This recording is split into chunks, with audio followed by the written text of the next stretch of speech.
Alors, bonsoir tout le monde, je m'appelle Dominique Royer et je suis l'entraîneur du club de course de la boutique Endurance. J'ai encore l'immense privilège d'être avec Mélanie Mirand ce soir et je lui ai demandé une question parce que souvent mes coureurs me disent qu'ils manquent de temps pour aller courir et donc je lui ai demandé comment elle fait elle pour jumeler son horaire, donc sa famille, ses amis, son travail, le voyagement pour aller travailler à tous les jours et quand même réussir à faire une centaine, voire même 150 km par semaine. Donc, comment fais-tu pour gérer tout ton horaire? Pour moi, personnellement, c'est une priorité, mais c'est sûr, il y avait des autres moments dans ma vie que, oui, la course à pied, c'était pas ma numéro un priorité, mais pour moi, maintenant, avec mes succès, j'essaie de la prioriser, c'est sûr.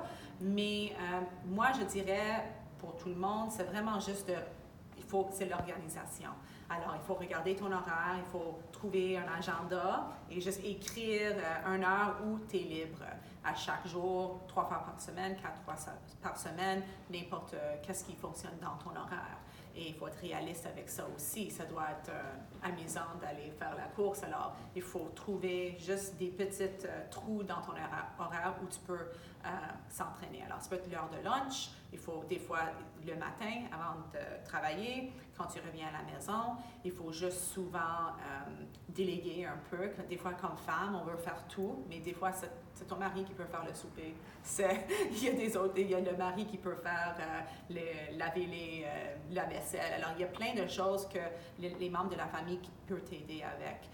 Moi, les repas, j'essaie de faire beaucoup de repas dans les grandes quantités. Alors, je fais ça dimanche. Alors, on a quelques repas, aussi des autres repas qui sont très faciles, mettre sur le barbecue vite, quand je retourne à la maison. Alors, et c'est en santé. Alors, il y a plein de choses que tu peux faire pour t'organiser, mais il faut vraiment prioriser la course à pied et savoir que ça, c'est pour toi et c'est important. Tu vas être plus contente si tu es capable de courir 3 fois par semaine ou plus.